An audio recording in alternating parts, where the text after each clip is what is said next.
बिस्मिल्लाहिर्रहमानिर्रहीम। उम्मीद करता हूँ आप सब खैरियत से होंगे। आज हम जिस चैप्टर का आगाज कर रहे हैं उसे हम नॉर्मल डिस्ट्रीब्यूशन कहते हैं। तो नॉर्मल डिस्ट्रीब्यूशन स्टैट्स में आप कह लें सबसे अहम तरीन चैप्टर है। इस चैप्टर की बुनियाद पे हम बहुत सारा काम करते हैं स्टैट्स में। स्टैटिस्टिकल इन्फ्रेंस जिसमें एस्टिमेशन, हाइपोथेसिस टेस्टिंग शामिल है, वगैरह वगैरह। ये सारे के सारे चैप्टर्स इन्हिसार कर रहे होते हैं इस चैप्टर पे, और इसकी एक वाइड वैरायटी ऑफ एप्लीकेशन है जो आप वक्तन फवक्तन सीखते रहेंगे। अच्छा, नॉर्मल डिस्ट्रीब्यूशन में मुख्तलिफ टाइप के क्वेश्चंस होते हैं। वो कौन कौन से होते हैं वो मैं आपके सामने लिख देता हूँ। हम इस चैप्टर में नंबर 1 एरिया प्रॉब्लम्स करेंगे, वो प्रॉब्लम्स जिनमें हमने एरिया फाइंड करना होता है। नंबर 2 हम पॉइंट्स फाइंड करेंगे। मैं यहाँ पॉइंट्स लिख देता हूँ और ब्रैकेट में लिख देता हूँ इनवर्स यूज ऑफ एरिया। ये दूसरी कैटेगरी के क्वेश्चन है जिसमें हमने पॉइंट्स फाइंड करने होते हैं, हमें एरिया गिवन होता है इस टाइप के सवालों में। तो ये दूसरी कैटेगरी है क्वेश्चंस की। तीसरी फिर कैटेगरी आ जाती है जिसमें हम नॉर्मल अप्रोक्सीमेशन बाइनोमियल डिस्ट्रीब्यूशन, ये है जनाब तीसरा टॉपिक। अब ये जो तीसरा टॉपिक है ये भी दूसरे से मिलता जुलता है, सॉरी पहले से मिलता जुलता है, normal approximation to binomial distribution. और चौथा जो है ये है प्रॉपर्टीज से रिलेटेड क्वेश्चन। तो ये 4 मेजर कैटेगरीज हैं इस चैप्टर में। हमने ये 4 टाइप के क्वेश्चन करने हैं, लेकिन सबसे अहम है ये पहली कैटेगरी एरिया वाले क्वेश्चन। ये जब आप अच्छी तरह समझ लेंगे तो यकीनन ये दूसरा और तीसरी जो टाइप है ये भी समझ लेंगे। और ये चौथी जो टाइप है इसके लिए आपको नॉर्मल डिस्ट्रीब्यूशन की प्रॉपर्टीज याद करनी पड़ेंगी, फिर आप ये भी कर लेंगे। आसान चैप्टर है, आप आज देखेंगे कि इतने ज़्यादा मुश्किल नहीं है। एक दो बातें, अहम बातें हैं जो आपने अगर समझ ली तो ये पूरा का पूरा चैप्टर आप समझ सकेंगे। अच्छा जी, मैं स्टार्ट लेता हूँ इस पहले सवाल से कि लेट एक्स फॉलोज, ये जो साइन है, सिंबल है, इसका मतलब होता है कि एक्स फॉलो कर रहा है नॉर्मल डिस्ट्रीब्यूशन को। ये एन नॉर्मल को शो करता है। जब भी यूं लिखा हो ना एक्स और साथ ये टिल्डा सा बना हो और यूं एन लिखा हो, पहली जगह पे यहाँ पे म्यू लिखा होता है और दूसरी प्लेस सिग्मा स्क्वायर की होती है। ठीक है, जब भी आपको इस तरह क्वेश्चन दिया जाए इसका मतलब होता है ये पहली क्वांटिटी मीन है, दूसरी क्वांटिटी वेरिएंस है। ठीक है, जिन बच्चों के माइक्स ऑन है काइंडली वो माइक्स बंद कर दें ताकि लेक्चर में रिकॉर्डिंग में डिस्टर्बेंस ना हो। शुक्रिया। अच्छा, म्यू इज इक्वल टू 40 है, वेरिएंस जो है वो 16 है। वेरिएंस इज इक्वल टू 16 और सिग्मा जो है वो 4 आ जाएगा। तो आपको नॉर्मल डिस्ट्रीब्यूशन के क्वेश्चंस करने के लिए मीन और वेरिएंस या मीन और स्टैंडर्ड डेविएशन पता होनी चाहिए। ये जब आपको पता होगी तब आप क्वेश्चंस कर सकेंगे। ठीक है, अच्छा जी, ये तो बात हो गई कि इसका क्या मतलब था। अब हमसे पूछा गया find probability x less than 44। तो हमें इसी तरह मुख्तलिफ प्रोबेबिलिटीज फाइंड करनी होंगी। जब भी हमसे कोई प्रोबेबिलिटी पूछे कि ये प्रोबेबिलिटी फाइंड करें तो असल में वो हमसे एरिया पूछ रहा है, हमसे एरिया पूछ रहा है। तो हम ये पहली कैटेगरी के क्वेश्चन करने लगे हैं, एरिया प्रॉब्लम्स। तो एरिया फाइंड करने के लिए हमें एक डायग्राम, एक ग्राफ की मदद लेनी होगी, वो ये है आपके सामने। तो आपने याद कर लेना है कि इस ग्राफ को यूं बनाना है। आपने दो कर्व्स है, एक ये, एक दरमियान में आपने लाइन लगा देनी है। इस जगह हमेशा म्यू होता है, तो इस क्वेश्चन में म्यू की वैल्यू 40 है, तो आप ये 40 यहाँ पर लिख दीजिए और ये x है, ठीक है। यहाँ पे माइनस इन्फिनिटी, यहाँ पर इन्फिनिटी। अच्छा, फिर आप इसको कन्वर्ट करते हैं z में। ये x की लाइन चल रही है, z में कन्वर्ट करते हैं। क्यों करते हैं इस पे मैं अभी बात करता हूँ, ठीक है। और z का मीन मैंने अभी कुछ देर पहले यहाँ पर कुछ पॉइंट्स लिखे हैं, मैं वो आपके साथ शेयर कर देता हूँ कि z का मीन हमेशा 0 होता है।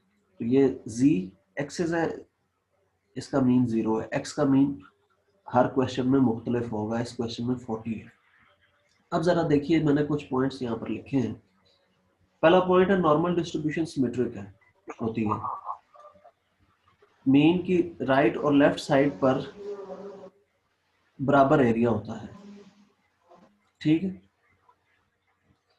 अच्छा, ये कुछ बच्चों के माइक ऑन हो जाते हैं, मैं फिर बता रहा हूँ। अब मैं आपको जो है ना फिर अलाउ नहीं करूंगा क्लास में।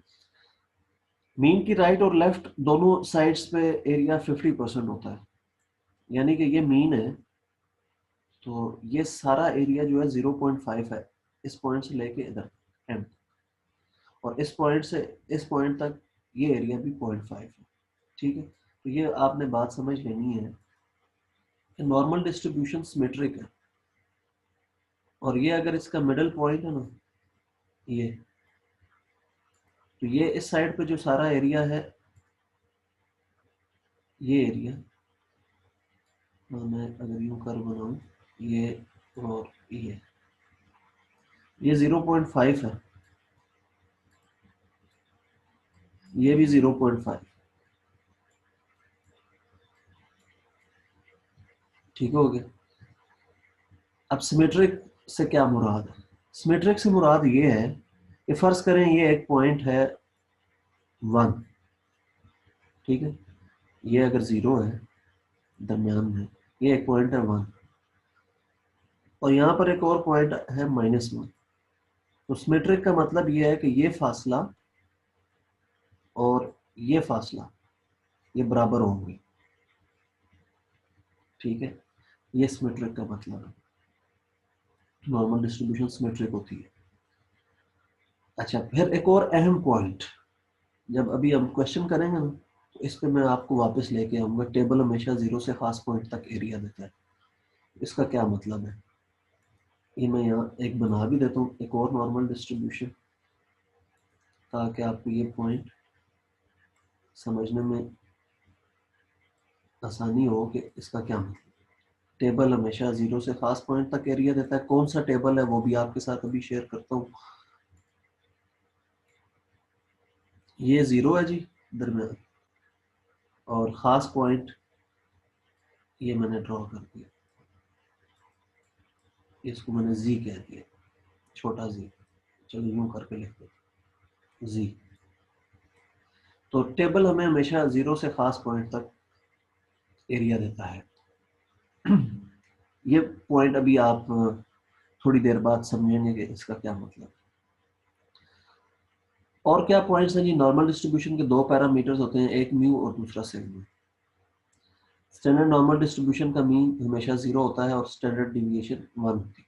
अब स्टैंडर्ड नॉर्मल डिस्ट्रीब्यूशन क्या है वो मैंने यहाँ पर लिखा, x फॉलो कर रहे नॉर्मल डिस्ट्रीब्यूशन को, हम x को चेंज करते हैं z में। z किसके इक्वल होता है ये भी आपको यहाँ पे मैं बता देता हूँ। z इक्वल होता है जनाब x minus mu over sigma के,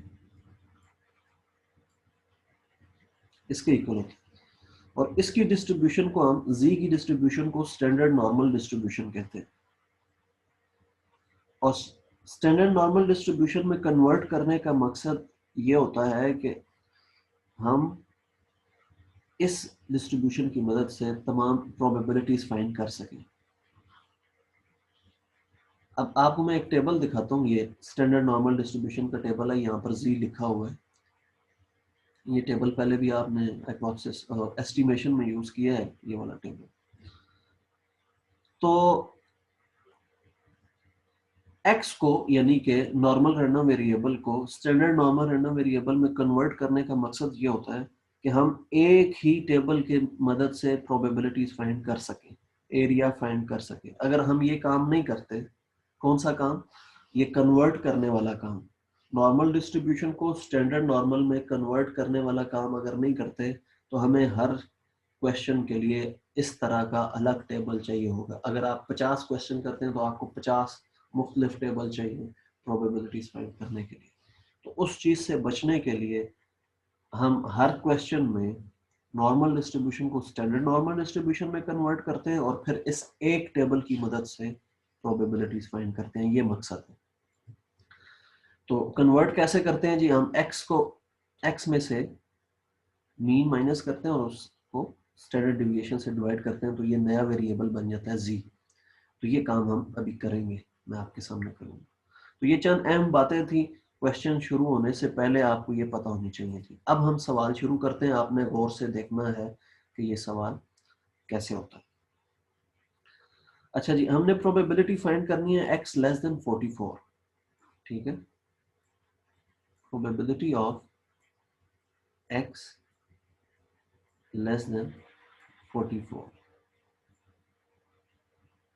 तो अगर आप इस फिगर को देख रहे हैं, इस फिगर में आपने सबसे पहले ये काम करना है, ये दो लाइनें ड्रॉ कर दी, दरमियान में एक लाइन ड्रॉ कर दी। क्वेश्चन में देखा मीन क्या है, मीन 40 है, वो यहाँ दरमियान में लिख दिया। जी का मीन हमेशा 0 होगा, उसे इधर 0 लिख दिया। उसके बाद ये 44 पॉइंट है, जाहिर है ये 40 है तो 44 इससे आगे, थोड़ा सा आगे यहाँ पर बना दें, इधर आएगा, ठीक है। ये मैंने 44 लिख दिया। तो आपको एरिया कौन सा चाहिए, 44 पॉइंट है, इससे पीछे लेस। अब पीछे कहां तक, कोई लिमिट नहीं है, एंड तक, ये सारा एरिया, ठीक है। ये सारा एरिया चाहिए आप इसको शेड कर दें, ठीक है। पहली बात आप समझ गए कि आपको ये सारा एरिया फाइंड करना है। अब ये एरिया कैसे फाइंड होगा, ये जरा आप देखें। मैंने आपको कहा कि हम एरिया फाइंड करने के लिए x को कन्वर्ट करते हैं z में, तो वो कैसे होगा, x में से हम क्या माइनस करते हैं, म्यू, x में से म्यू माइनस करते हैं और डिवाइड किससे करवाते हैं, सिग्मा से, ठीक। तो हमने इस x में से म्यू माइनस किया, सिग्मा से डिवाइड करवाया। इसी तरह आगे जो x की वैल्यू लिखी हुई है 44, ये x की वैल्यू है ना, तो इसमें से मीन माइनस करवाया, मीन क्या है 40, और डिवाइड करवा दिया सिग्मा पे, सिग्मा है 4, ठीक हो गया। तो आपको जो पॉइंट मिलेगा, ये 44 माइनस 40 करेंगे तो ये 4 होगा, 4 को 4 पे डिवाइड किया तो ये 1 आ जाएगा। आप इसको लिखेंगे z इज लेस देन 1, लेकिन 1 के बाद मैं 2 डिजिट्स और लिख रहा हूँ, ये 0 0। ये लिखने का एक खास मकसद है, वो अभी आपको समझ आ जाएगा कि आपने जब भी z की वैल्यू लिखनी है, ये x की वैल्यू थी ना 44, जब z की लिखनी है तो उसे पॉइंट के बाद 2 डिजिट्स तक महदूद कर देना। तो ये क्यों करना है, ये अभी आपको समझ आ जाएगा। अच्छा जी, अब ये 1.00 आ गई, इसको हम देखेंगे एरिया टेबल में और फिर हम एरिया फाइंड कर लेंगे। अब जाते हैं हम टेबल में, ये है जी स्टैंडर्ड नॉर्मल डिस्ट्रीब्यूशन, z की वैल्यू आई थी 1.00, तो ये देखिए 1.0 आपको इधर लिखा हुआ नजर आ रहा है और आगे ये 0th वैल्यू, ये यहाँ से आप इसको 1.0 और ये 0। अब आपको मकसद समझ आ गया होगा कि क्यों मैंने पॉइंट के बाद 2 डिजिट्स का इजाफा किया, इसलिए कि ये टेबल हमें 2 डिजिट्स तक z की वैल्यूज देता है। ये कौन सी वैल्यू है, 0.00, ये है 0.10, फिर 0.1 0.12 और ये टेबल जाता है 3.0 तक। ठीक है, कुछ टेबल है वो 3.9 तक भी जाते हैं, लेकिन 3.0 के बाद ये सारी वैल्यूज 0.499 यानी कि 0.5 के करीब होना शुरू हो जाती है, इसलिए 3.0 तक भी काफ़ी है टेबल। अच्छा, अभी जो हमने वैल्यू पिक करनी है वो है ये 1.00 के अगेंस्ट जो हमें वैल्यू मिली वो है 0.3413। तो ये कौन सी वैल्यू है, ये कौन सा एरिया? मैंने आपको कहा अभी थोड़ी देर पहले लिखा कि टेबल हमें जो एरिया देता है वो 0 से खास पॉइंट तक एरिया देता है, यानी कि ये टेबल ने हमें ये वाला एरिया दिया है 0.3413। ये जो एरिया है मैं अगर इधर लिखूं,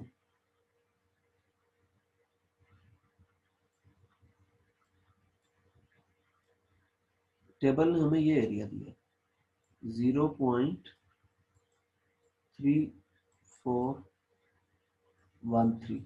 और ये कौन सा एरिया है? 0 से लेकर ये है खास पॉइंट, इस तक हमें दिया, लेकिन हमें ये सारा चाहिए ये वाला। तो ये कैसे फाइंड करेंगे? अभी मैंने थोड़ी देर पहले आपसे एक चीज शेयर की यहाँ पर कि हमें पता है यहाँ से लेकर 0 से लेकर इधर एंड तक माइनस इन्फिनिटी तक जो एरिया है वो 0.5 है, और इसी तरह 0 से आगे एरिया जो है वो भी 0.5 है। तो टेबल आपको सिर्फ 0 से खास पॉइंट तक एरिया देता है।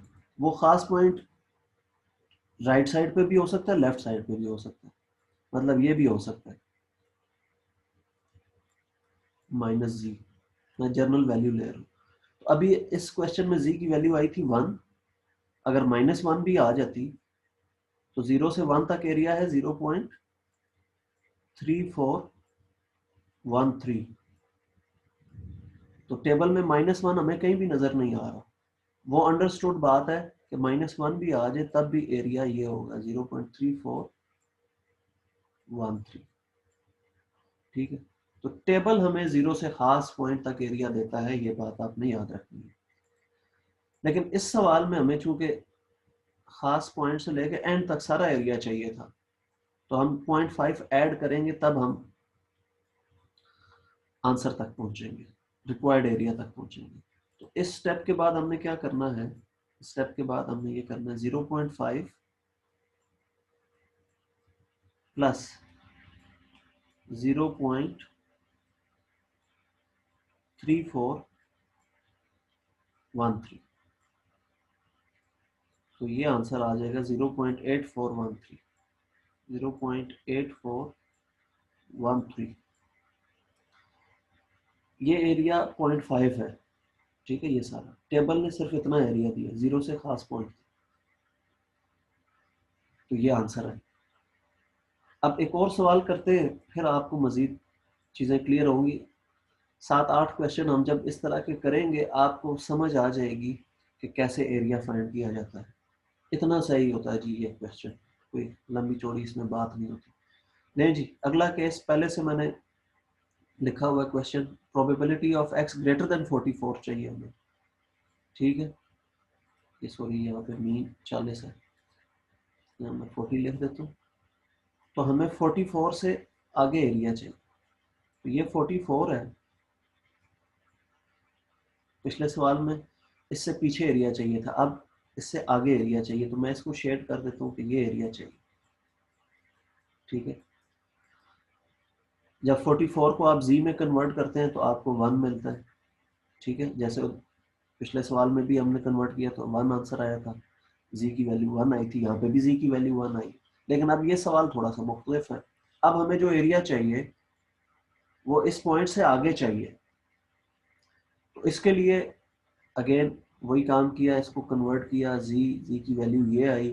टेबल में गए, टेबल में जब वैल्यू देखी अगेन हमें वही वैल्यू मिलेगी। 1.0 को 0 में देखेंगे तो आपको ये वैल्यू मिलती है 0.3413।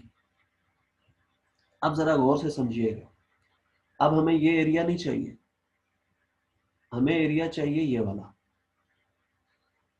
अब अगेन आपने लॉजिक यूज करनी है, कोई रटे नहीं लगाने। लॉजिक क्या है, देखिए आपको ये पता है कि ये सारा एरिया जो है 0 से लेके एंड तक ये 0.5 है। कितना है? 0.5। और आपको ये एरिया भी पता है यहां तक, मैं इस पॉइंट की बात कर रहा हूँ, इस जगह ये 0.3413 है। ठीक है, ये सारा 0.5 है, 0.5 है।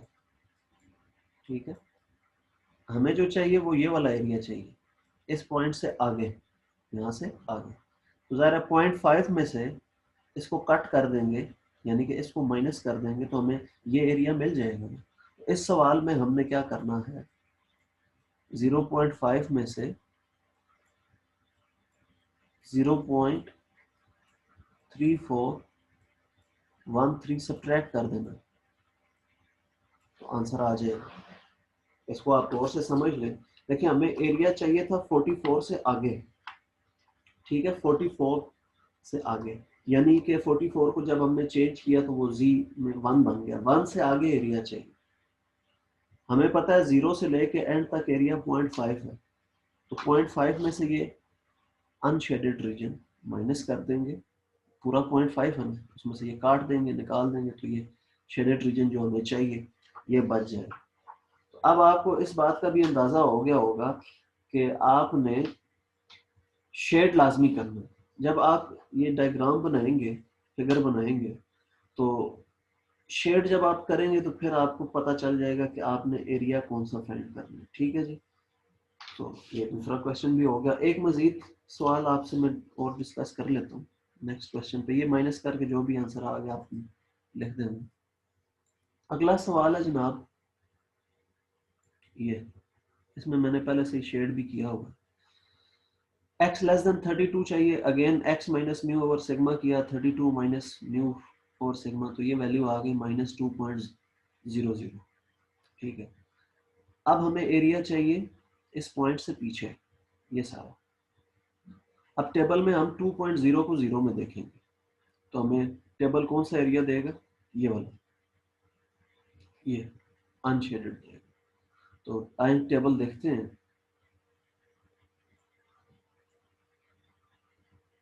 तो ये रहा टेबल, 2.0 को 0 में देखा तो हमें ये वैल्यू मिली 0.4772।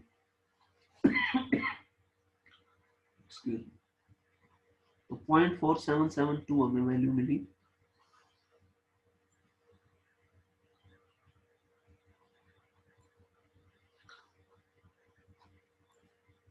तो यहाँ लिख दिया 0.4772। ये टेबल ने हमें वैल्यू दी है 0 से खास पॉइंट तक, लेकिन हमें ये नहीं चाहिए, हमें ये चाहिए। बिल्कुल पिछले सवाल की तरह इसमें भी वही काम करना है। 0.5 में से ये माइनस कर देंगे 0.4772, 0.4772 सब्ट्रैक्ट कर देंगे, तो हमें रिक्वायर्ड एरिया मिल जाएगा। ठीक है, जो कि 0.0228 होगा, 0.0228। तो ये बात समझने की है कि टेबल हमेशा 0 से खास पॉइंट तक एरिया देगा। उस एरिया की मदद से हमने रिक्वायर्ड एरिया फाइंड करना होता है। आपको ये फैक्ट पता होना चाहिए कि इस टेल के अंडर एरिया 0.5 है, इस टेल के अंदर भी एरिया 0.5 है। तो उस 0.5 का यूज करते हुए ये सारा 0.5 है, सारे में से ये जब काट देंगे, माइनस कर देंगे, तो हमें शेडेड रीजन मिल जाएगा। शेडेड रीजन ये क्यों है, क्योंकि हमें 32 से नीचे एरिया फाइंड करना है। अब 32 तब आप इधर सही जगह पर लिखेंगे जब ये मीन आप सही जगह पर लिखेंगे। मीन इस क्वेश्चन का 40 चल रहा है। ठीक है, हर क्वेश्चन का मुख्तलिफ होगा, इसका मीन हमेशा 0 होगा, जी का। तो ये 40 इधर लिखेंगे, तब आप ये पॉइंट्स एक जगह पे प्लॉट कर सकेंगे। देन जी तीसरा भी हो गया। चौथा देखिए जी, चौथा भी इजी क्वेश्चन है, जैसे पहला क्वेश्चन था उसी तरह का चौथा है। तो अब मैंने मजीद शॉर्ट करके लिख दिया है, x minus mu over sigma करें तो जी आता है, 32 माइनस 40 ओवर सिग्मा करें, सिग्मा 4 है तो ये 2 आता है। अभी हमने 32 को चेंज किया यहाँ पे तो वैल्यू 2 आती है, तो इधर भी वैल्यू 2 आई, ये -2 है, मैंने यहाँ 2 लिख दिया, -2। तो -2 से आगे आगे एरिया चाहिए जी। अब टेबल हमें सिर्फ ये एरिया देगा इतना, लेकिन हमें -2 से आगे ग्रेटर सारा एरिया चाहिए, यानी कि 32 से आगे ये। तो टेबल हमें ये एरिया देता है, ये 0.4772 है, 0.4772। हमने इसमें ऐड कर देना है ये एरिया, ये सारा एरिया कितना 0.5 है, ठीक है। तो यूं आंसर आ जाएगा 0.9772। बड़ा इजी क्वेश्चन था ये भी। अच्छा जी आगे चलते हैं, पांचवा क्वेश्चन करते हैं। ये जरा डिफरेंट है। ये देखिए हमें एरिया चाहिए 36 और 44 के दरमियान। तो 36 को जब हमने जी में चेंज किया तो -1 आया, 44 को जी में चेंज किया तो 1 आया, ठीक है। अब हमें -1 और 1 के दरमियान एरिया चाहिए, तो उसको शेड कर दिया ऐसे।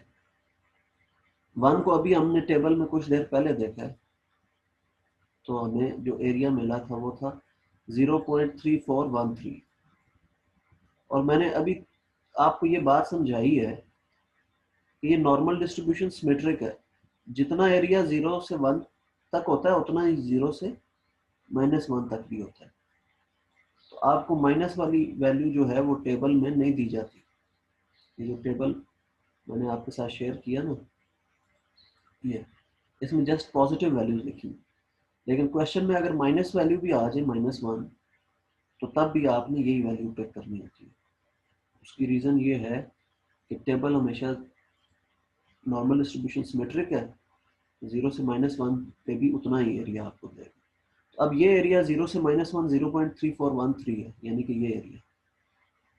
ये एरिया भी 0.3413 है। तो ज़ाहिर दोनों को जमा कर देंगे तो हमें रिक्वायर्ड एरिया मिल जाएगा 0.3413, और 0.3413 को हम जब जमा कर लेंगे तो हमें रिक्वायर्ड एरिया मिल जाएगा। ठीक हो गया जनाब। तो ये 0.6826 बन जाएगा आंसर इसका। ले जनाब, ये 5 केस डिस्कस कर लिए। अगला केस देखेंगे। ये ज़रा समझने वाला केस है। इसमें आपको 32 से 36 तक एक्स 32 और 36 के दरमियान में है। ये 32 है और ये 36 है। जब यूँ लिखा हो ना तो आपने इन दो पॉइंट्स के दरमियान वाली वैल्यूज को शेड करना होता है। जैसे इधर लिखा था 36 से 44, ठीक है। ये 36 से 44 दोनों को हमने दोनों के दरमियान वाले एरिया को शेड कर दिया। इसी तरह यहाँ 32 से 36 है, तो इन दोनों के दरमियान वाली जगह को शेड कर दी। अच्छा अभी आपकी क्लास मैं एंड करता हूँ, और जो है ना आपको रिकॉर्डिंग इसी लेक्चर की मज़ीद कुछ केस हैं वो रिकॉर्डिंग में आपके साथ शेयर कर दूंगा अपनी नेक्स्ट वीडियो में, ठीक है। क्योंकि कल की क्लास हम नहीं ले सके थे तो उसको अभी हमने एडजस्ट करना है, ठीक है जी। तो मैं वो फिर रिकॉर्डिंग आपके साथ शेयर कर दूंगा।